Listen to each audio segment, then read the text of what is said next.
Hi guys, welcome you all to the channel. आज का video चाहे वो वाइफ हो या हस्बैंड हो, दोनों के लिए बहुत ही इंपॉर्टेंट होने वाला है। बिकॉज आपने बहुत बार सुना हो कि वाइफ का केस एक जगह से दूसरी जगह पे ट्रांसफ़र हो जाता है और हस्बैंड उसमें कुछ नहीं कर पाता, या फिर हस्बैंड को ऐसे क्या स्टेप्स लेने चाहिए अगर वाइफ कुछ ट्रांसफ़र पिटीशन डाल रही है, ट्रांसफ़र से रिलेटेड कोई एप्लीकेशन डाल रही है, तो ऐसे क्या स्टेप्स लेने चाहिए सो दैट उसका केस एक जगह से दूसरी जगह ट्रांसफ़र नहीं हो जाए। तो इन शॉर्ट हम बात करेंगे ट्रांसफ़र पिटीशन से रिलेटेड, ट्रांसफ़र पिटीशन को कैसे रोके, उसमें क्या क्या एक्शंस लेने चाहिए, या फिर अगर आप वाइफ हैं तो आप ट्रांसफ़र पिटीशन फाइल करने के क्या क्या प्रोसीजर होते हैं, उसमें कैसे आप अपना केस जो है एक डिस्ट्रिक्ट से दूसरे डिस्ट्रिक्ट या फिर एक स्टेट से दूसरे स्टेट में ट्रांसफ़र करा सकते हैं। तो चलिए वीडियो स्टार्ट करते हैं। वीडियो स्टार्ट करने से पहले I would like to request, अगर आपने अभी तक चैनल को सब्सक्राइब नहीं किया है तो please subscribe the channel, because आपके लिए हम डेली कुछ ना कुछ नया जजमेंट या फिर कुछ प्रैक्टिकल वीडियो लेके आते हैं जिससे कि आपको आपके केस में हेल्प मिल सके।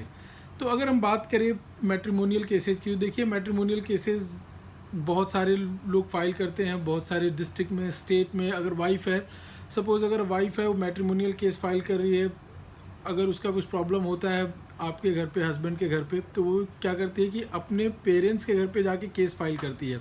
तो उसमें हस्बैंड को प्रॉब्लम होता है ट्रैवलिंग में, जाने में, ये सारी चीज़ों का प्रॉब्लम फेस करना पड़ता है। या फिर अगर हस्बैंड ने किधर और केस फाइल किया है, जैसे अगर वाइफ अपने घर पे चली जाती है, अपने पेरेंट्स के घर पे चली जाती है, तो हस्बैंड क्या करता है कि अपने डिस्ट्रिक्ट में, अपने स्टेट में केस फाइल कर देता है। तो इससे वाइफ को बहुत सारे प्रॉब्लम्स का सामना करना पड़ता है। सपोज चलिए एग्जांपल के थ्रू मैं इसको समझाता हूँ। अगर वाइफ अपना जो मैट्रिमोनियल होम है वो छोड़ के अपने घर पे चली जाती है, अपने पेरेंट्स के घर पे चली जाती है, तो हस्बैंड क्या करता है कि सेक्शन 9 का केस डाल देता है या फिर कोई और केस डालता है, डिवोर्स का केस डाल देता है। तो ऐसे में वाइफ को क्या होता है कि ट्रैवलिंग के लिए बहुत प्रॉब्लम्स होते हैं। उसको या तो दूसरे डिस्ट्रिक्ट में जाना पड़ता है या फिर दूसरे स्टेट में ऑल टुगेदर जाना पड़ता है। तो ऐसे में वाइफ को बहुत सारी प्रॉब्लम्स का सामना करना पड़ता है। तो ऐसे में वाइफ को क्या स्टेप लेने चाहिए? तो ऐसे में वाइफ को डालना चाहिए ट्रांसफ़र पिटीशन। जी हाँ, आप अपना केस एक डिस्ट्रिक्ट से दूसरे डिस्ट्रिक्ट में ट्रांसफ़र करा सकते हो या फिर एक स्टेट से दूसरे स्टेट में ट्रांसफ़र करा सकते हो। अगर मैं बात करूँ एक डिस्ट्रिक्ट से दूसरे डिस्ट्रिक्ट का, तो सेक्शन 24 के अंडर में हाई कोर्ट को पावर होता है। सेक्शन 24 सिविल प्रोसीजर कोड 1907 के अंडर में जो वाइफ होती है वो ट्रांसफ़र पिटीशन मूव कर सकती है हाई कोर्ट में, और हाई कोर्ट को पावर होता है कि वो एक डिस्ट्रिक्ट से दूसरे डिस्ट्रिक्ट में ट्रांसफ़र कर सके, अगर आप हाई कोर्ट को रीजनेबल ग्राउंड्स दिखाते हैं। मैं वो ग्राउंड्स की बाद में बात करूँगा, पहले मैं प्रोसीजर की बात कर लेता हूँ। और अगर आपका केस, सपोज़ आपका केस चल रहा है दिल्ली में और आप मुंबई में रहते हो, तो आप बीइंग अ वाइफ अपना केस दिल्ली से, सेम केस दिल्ली से उठा के मुंबई ट्रांसफ़र कर दिया जाएगा। सेम फाइल, अगर कोई भी केस है, चाहे वो आपका सेक्शन 9 का हो, डिवोर्स का हो, या कोई भी केस हो, आपका वो फाइल सीधे उठा के आपके स्टेट में, आपके डिस्ट्रिक्ट में ट्रांसफ़र कर दिया जाएगा और वो केस आपके डिस्ट्रिक्ट में चलने लगेगा।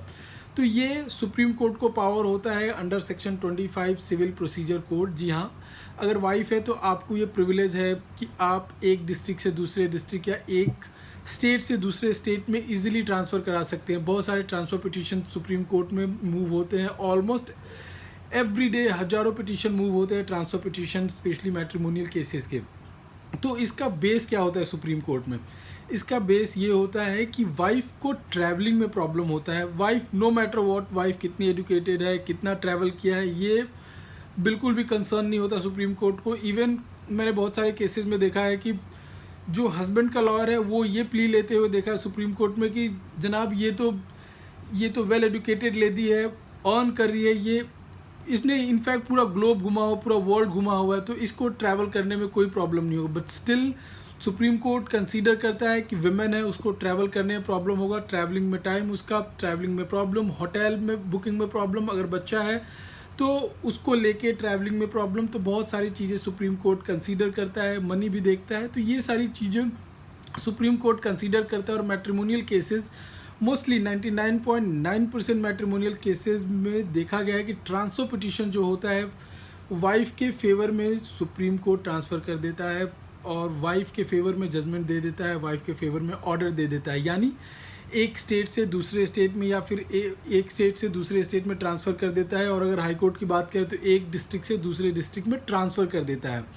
तो ये बेसिक ग्राउंड से कुछ, जिसमें जैसा कि मैंने बताया कि ट्रैवलिंग का देखता है कोर्ट, चाहे वो हाई कोर्ट हो या सुप्रीम कोर्ट हो, मनी का देखता है, और ट्रैवलिंग में कितने प्रॉब्लम्स हो गए, कितने दिन पहले उसको आना पड़ेगा केस के लिए, बच्चा है तो बच्चे का लुक आफ्टर करने के लिए कितना प्रॉब्लम्स हो गए, ये सारी चीज़ें कंसीडर करता है सुप्रीम कोर्ट। और अगर हम हस्बैंड की बात करें तो हस्बैंड को क्या करना चाहिए, अगर हस्बैंड को लगता है कि उसके अगेंस्ट वाइफ ट्रांसफ़र पिटीशन डालने वाली है, तो हस्बैंड को क्या एक्शन लेना चाहिए। तो हस्बैंड को ये एक्शन लेना चाहिए कि आप तुरंत कैविएट फाइल कर सकते हैं।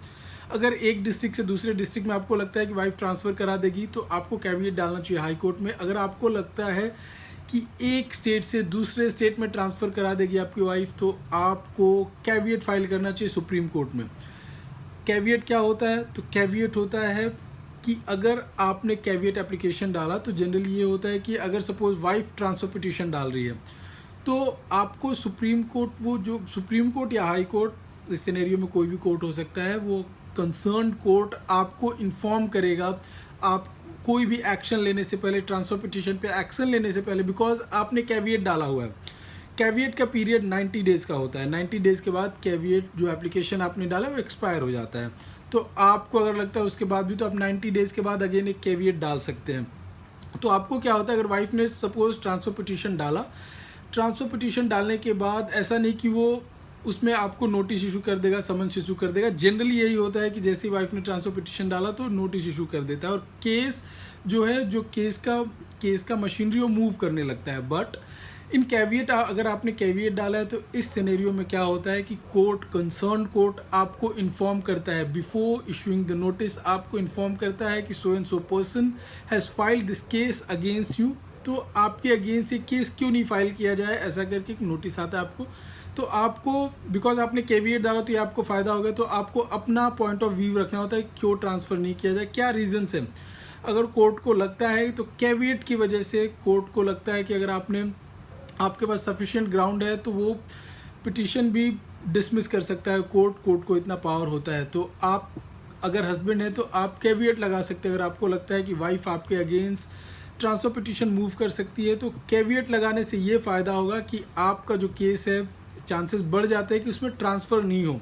और अगर वाइफ है, तो आपको लगता है कि दूसरे स्टेट में, दूसरे डिस्ट्रिक्ट में आपको प्रॉब्लम हो रहा है, जेन्युइन प्रॉब्लम फेस कर रही हैं आप, तो आप ट्रांसफ़र पिटीशन मूव कर सकते हैं, आप ट्रांसफ़र पिटीशन डाल सकते हैं सुप्रीम कोर्ट में या हाई कोर्ट में। और इसमें बहुत अच्छे चांसेस होते हैं आपके फेवर में ऑर्डर आने के, ट्रांसफ़र होने के केस, चाहे वो एक डिस्ट्रिक्ट से दूसरे डिस्ट्रिक्ट में हो या फिर एक स्टेट से दूसरे स्टेट में हो।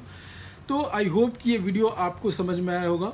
और आप अपने केस, अगर ऐसे कुछ भी सिनेरियो आप फेस करें, तो एक स्टेट से दूसरे केस में ट्रांसफ़र करा सकते हैं, एक डिस्ट्रिक्ट से दूसरे डिस्ट्रिक्ट में आप अपना केस ट्रांसफ़र करा सकते हैं। और या फिर अगर हस्बैंड है, तो आप कैविएट डाल के ऐसे कुछ अपने अगेंस्ट एक्शन होने से, जो ट्रांसफ़र पिटीशन है वो अलाउ होने से पहले आपको कोर्ट सुनेगा, आपको बुलाएगा कोर्ट, और आपको पूछेगा कि ये ट्रांसफ़र पिटीशन है, इसको क्यों नहीं अलाउ किया जाए। तो ये एक्शन आप ले सकते हैं। तो ये वीडियो आई होप कि हस्बैंड और वाइफ दोनों के लिए काफ़ी यूज़फुल होगा। इस वीडियो से रिलेटेड अगर कोई भी डाउट है, तो आप कमेंट सेक्शन में पूछ सकते हैं। Thank you.